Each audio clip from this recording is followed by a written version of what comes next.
अल्लाह ने आदम को सारे नाम सिखा दिए। अच्छा, नाम जब बताया जाएगा तो जिसका नाम है वो मालूम होगा कि नहीं? अरे इस्म मालूम होगा तो क्या मुसम्मा मालूम नहीं होगा? तो मतलब क्या है? सारी चीजों की हकीकत बता दी, सारी चीजों की हकीकत की पहचान करा दी।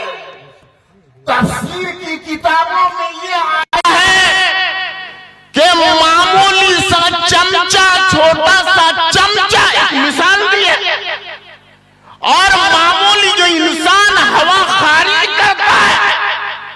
तफसीर में इस बात की सराहत आई है कि अल्लाह तबारक व तआला ने सारी चीजों की मारिफत करा दी, यहां तक के एक छोटे से चमचे का इल्म भी अल्लाह ताला ने दे दिया। सारी चीजों की हकीकत का इल्म दे दिया, और उसके बाद फिर फरमाया फरिश्तों से, इन चीजों के नाम बताओ। तो अगर तुम अफजल समझते हो अपने आप को, तुम अगर अपने आप को ऊंचा समझते हो, तो इन चीजों के नाम बताओ। फरिश्तों ने अपनी ला इल्मी जाहिर की थी कि नहीं? तो बताने का मकसद ये है, हजरत आदम को सजदा फरिश्तों ने बाद में किया। पहले रब तबारक व तआला ने हजरत आदम को इल्म दे करके ये साबित कर दिया कि इल्म ये अफजलियत की बुनियाद है। जो इल्म वाला होता है, जिसके पास इल्म नहीं है, उसके सामने उसे झुकना पड़ता है। बेशक हजरात गिरामी, लेकिन हम और आप चूंकि ज़हनी तफरीह के आदी हो गए हैं, इसलिए जब हम इस उन्वान पे खिताब सुनते हैं ना इबलीस के बारे में, फसजदू इल्ला इबलीस, सबने सजदा किया, इबलीस ने इनकार कर दिया, तकब्बुर किया उसने, घमंड किया उसने। इबलीस के पास भी बहुत ज्यादा इल्म था, वो भी बहुत बड़ा आलिम था। तो आलिम में तकब्बुर आ जाए वो इबलीस हो जाता है। तो इल्म की तवज्जो दीजिएगा, मनफी पॉइंट, अगर इल्म की फजीलत बयान करो तो कुछ इल्म के दुश्मन ऐसे मिल जाते हैं, फौरन कहते हैं अरे इब्लीस के पास भी बहुत ज्यादा इल्म था। ये माइनस पॉइंट है जी, ये मनफी सोच है, और बहुत मजा आता है, ये सुनने में बड़ा मजा आता है। मोहतरम हजरात, अरे इब्लीस के पास इल्म था, लेकिन उसके पास रहमानी इल्म नहीं था। अरे आदम के पास रहमानी इल्म था। तो इल्म जो सबब फजीलत है, जो बुनियाद फजीलत है, वो इल्म है जो रहमानी इल्म है। जो शैतानी इल्म है वो नहीं है। तो बात होती है जब फजीलत की, इल्म की फजीलत की, तो रहमानी इल्म की बात होती है, शैतानी इल्म की बात नहीं। तो हजरात गिरामी, ये तालीमी कॉन्फ्रेंस है। मुसलमानों, तुम अपनी तारीख उठा करके देखो। आज तुम्हारे दुश्मन तुम पर हमला कर रहे हैं, तुम्हें वो बदनाम करते हैं, प्रोपेगेंडा करते हैं मुसलमानों के खिलाफ कि मुसलमानों ने दुनिया को क्या दिया। मुसलमानों ने दुनिया को क्या दिया? ये हवाई जहाज, ये मिसाइलें, ये पेट्रियट, ये एटमी ताकत, ये सोशल मीडिया की तरक्की, ये साइंसी इजादात, ये सब कुछ दूसरों ने किया है। अहले यूरोप की मरहूम मिन्नत है। ये सारी तरक्कियात मुसलमानों ने क्या दिया है। और हमारे नौजवान जो पढ़ते हैं ना स्कूलों में, कॉलेजों में, वो मरगूब हो जाते हैं कि हवाई जहाज बनाया तो गैरों ने बनाया, ये बिजली की इजाद की तो गैरों ने इजाद की। ये सारी नित नई इजादात हैं, ये गैरों की हैं। वाकई हमारे पुरखों ने क्या किया, ये तुम्हारी तारीख से नादानी की दलील है। तुम जानते ही नहीं, तुमने अपनी तारीख पढ़ी है? जरा सा देखो, अरे पहली सदी से लेकर के 7वीं सदी हिजरी तक मुसलमानों के इल्मी उरूज का जमाना था, उरूज का जमाना था। मैं मिसाल के तौर पर पेश कर देता हूं, ये जाबिर बिन हय्यान जिनकी वफात 198 हिजरी में है, जाबिर बिन हय्यान, अरे तुम्हारे दुश्मन ने जाबिर बिन हय्यान को जबीर बना दिया। पहले यूरोप ने जाबिर बिन हय्यान का नाम बदल करके, ताकि पता ना चल सके ये मुसलमान था, मालूम ना हो सके, उसको बना दिया जबीर। क्यों? इसलिए कि उनको अच्छी तरह मालूम है कि जाबिर बिन हय्यान वो वाहिद मुस्लिम साइंसदान था जिसने केमिस्ट्री की बुनियाद क्या केमिस्ट्री का बानी है वो। केमिस्ट्री एक्सपेरिमेंट, उसका केमिस्ट्री के तजर्बे उसके मरहूम मिन्नत है। उसने अपनी पूरी जिंदगी कीमियावी तजर्बात में सर्फ कर दी। सोना बनाने की उसे धुन सवार थी। उसने तेजाब इजाद किया है।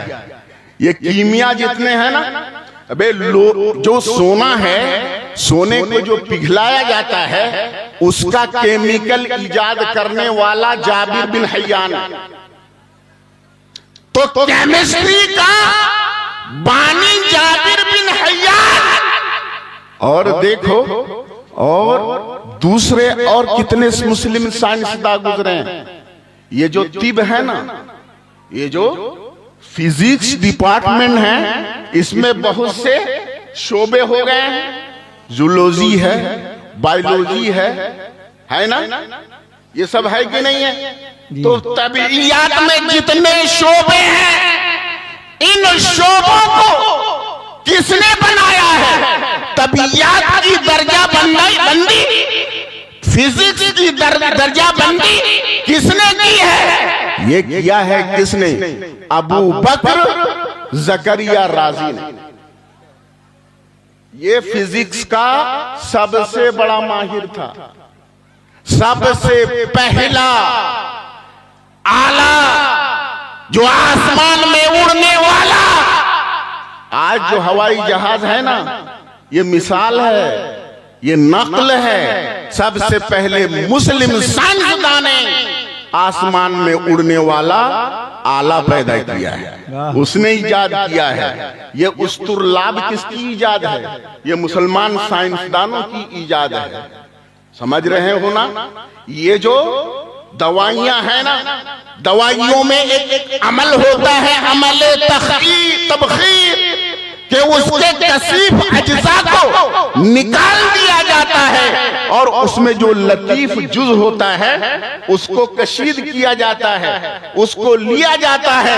अमल तबखीर का मुजिद कोई और नहीं, मुस्लिम साइंसदान है मेरे दोस्तों और बुजुर्गों।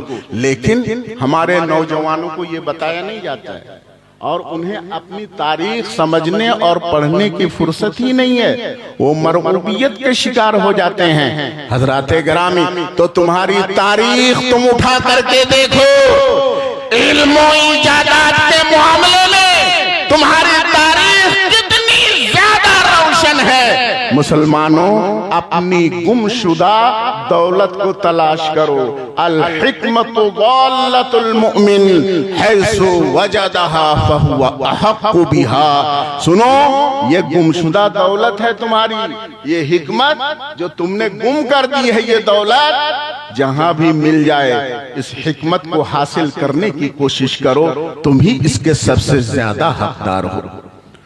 मेरे दोस्तों और बुजुर्गों, अपने बच्चों को पढ़ाते हो ना। आज तालीम का रुझान बढ़ा है, मैं ये कहता हूं पहले के मुकाबले में बढ़ा है कि नहीं? पढ़ाने का रुझान बढ़ा है, लेकिन दोस्तों तालीम का रुझान नहीं, प्रोफेशन का मिजाज बढ़ गया है। वाह क्या तालीम और है, प्रोफेशन और है। डॉक्टर बनाते हो ना, ये तालीम नहीं है, ये प्रोफेशन है। इंजीनियर बनाते हो ना, ये तालीम नहीं है, ये प्रोफेशन है। आईएएस अफसर बनाते हो, तालीम नहीं है, ये प्रोफेशन है। अरे तालीम वो होती है जो इंसान को इंसान बनाती है। हक है कोई इनके पास? कोई तालीम का कोई है इनके पास? कोई निसाब ऐसा है जो ये निसाब बताता हो कि इंसानियत कैसे जिंदा की जाती है, इंसान कैसे बनता है? बोलो, है इनके पास कोई निसाब? नहीं ना। यही वजह है कि आज डॉक्टर कोई बनता है तो वो ज्यादा से ज्यादा मरीज को चूसने की कोशिश करता है। आईएएस अफसर बनता है तो कानून का गलत इस्तेमाल करता हुआ नजर आता है। लेकिन अगर तालीम हासिल होती तो कभी भी वो इंसाफ और अदल से एक इंच भी हटने को तैयार न होगा। डॉक्टर कभी शोषण नहीं करता मरीज का, इंजीनियर कभी अपने प्रोफेशन का इस्तेमाल गलत नहीं करता, आईएएस अफसर कभी भी कानून का गलत इस्तेमाल करता हुआ नजर नहीं आता। पता ये चला कि तालीम और है, प्रोफेशन और है। इस्लाम प्रोफेशन के साथ साथ तालीम देने की ताकीद करता है। तालीम दो, प्रोफेशन तो ये जरूरत के लिए, तुम्हारे कमाने के लिए, माशी जरूरत के लिए है। लेकिन अगर ये तालीम प्रोफेशन के साथ नहीं है तो आदमी नहीं रहता, फिर वो आदमी जानवर से भी बदतर हो जाता है। मोहतरम हजरात, बच्चों को पढ़ाते हैं, अच्छा करते हैं, लेकिन जैसे जैसे तालीम का ग्रोथ आगे बढ़ रहा है, उसका स्टेटस आगे बढ़ रहा है, हमारी दीन से गफलत बढ़ती चली जा रही है, दीन से दूरी ज्यादा से ज्यादा होती चली जा रही है। क्यों? इसलिए कि हमने बच्चों के एजुकेशन पर तो ध्यान दिया, लेकिन ये ख्याल नहीं किया कि जिन बच्चों को हम स्कूल में दाखिल करते हैं उनका ईमान कैसे महफूज होगा, दीन कैसे बचेगा। इंग्लिश मीडियम में अपने बच्चों को पढ़ाते हैं फख्र के साथ, 3000, 4000, 5000 महीना देते हैं, फीस भरते हैं, लेकिन कभी ये सोचा, ये देखा, वाच करने की कोशिश की, ये तहकीक की कि जिस बच्चे को हमने इंग्लिश मीडियम में डाला है वो ABCD तो पढ़ रहा है, वो अंग्रेजी तो पढ़ रहा है, लेकिन क्या उसके अंदर दीनी बेदारी भी है कि नहीं है? वो इस्लाम को कुछ समझता भी है कि नहीं? वो इस्लाम से कहीं दूर तो नहीं जा रहा है? नतीजा ये हो रहा है कि पढ़ लिखने के बाद वही बच्चा जब बड़ा अफसर बनता है, डॉक्टर बनता है, इंजीनियर बनता है, तो वो दीन से कोसों दूर निकल चुका होता है। अब हम कहते हैं ये क्या हो रहा है? अरे ये तो हाथ से निकल गए। मेरे दोस्त और बुजुर्गों, बड़ी तल्ख हकीकत है, आज मुस्लिम बच्चियों को हम स्कूल भेजते हैं ना, गैरों के स्कूल में भेजते हैं, तो क्या वो गैर हमारे तशख्खुस को बाकी रखेंगे? बोलो, क्या हमारी मजहबियत हमारे साथ रहे? वो कभी ये गवारा कर सकते हैं? हरगिज नहीं। आज माहौल तो ऐसा बन चुका है कि किसी भी तरीके से मुस्लिम बच्चियों को इर्तिदाद के जाल में फंसो, झूठी मोहब्बत के जाल में फंस करके उनका दीनो ईमान लूट लो। ये हो रहा है कि नहीं हो रहा? आज मुस्लिम बच्चियां मुर्तद हो रही हैं कि नहीं हो रही हैं? गैरों के साथ जा रही हैं कि नहीं जा रही हैं? बोलो, इसकी वजह क्या है? इसका सबब क्या है? यही है ना, अरे इल्म दो, एजुकेशन दो, लेकिन पहले उसे पक्का सच्चा मुसलमान बनाओ। अपनी तारीख उठा कर के देखो। हम आज क्या कर रहे हैं? स्कूलों में अपनी बच्चियों को भेजते हैं, लेकिन कभी ये ख्याल होता है अपनी बच्ची को आलिमा बनाएंगे, अपनी बच्ची को मुफ्तिया बनाएंगे, अपनी बच्ची को हम मुहद्दिसा बनाएंगे, अपनी बच्ची को हम फकीहा बनाएंगे? कभी ये ख्याल होता है? मेरे दोस्त और बुजुर्गों, जरा तारीख उठा करके देखो, हमारी तारीख कितनी ताबनाक है, कितनी रोशन है। उलमाए किराम जानते हैं कि 7वीं सदी हिजरी तक ख़वातीने इस्लाम मुहद्दिसा भी हुई है, फकीहा भी हुई है, तारीख की माहिर भी हुई है। देखो जरा, हजरते अबू बकर समरकंदी रहमतुल्लाह नारे तकबीर, नारे तकबीर, नारे रिसालत, नारे रिसालत। एक मरतबा दुरूद पाक पढ़ लीजिए। अल्लाहुम्मा सल्ली अला सय्यदिना व मौलाना मुहम्मद मक़दुनिल जूद वल करम मंबइल इल्म वल हिल्म वल हिकम व बारिक व सल्लिम सलातन व सलामन अलैका या रसूल अल्लाह, सलातन व सलामन अलैका या हबीब अल्लाह। हज़रात गिरामी, क़यामत बहुत करीब आ चुकी है, क़यामत बहुत करीब आ चुकी है, और क़यामत के कुर्ब की एक अलामत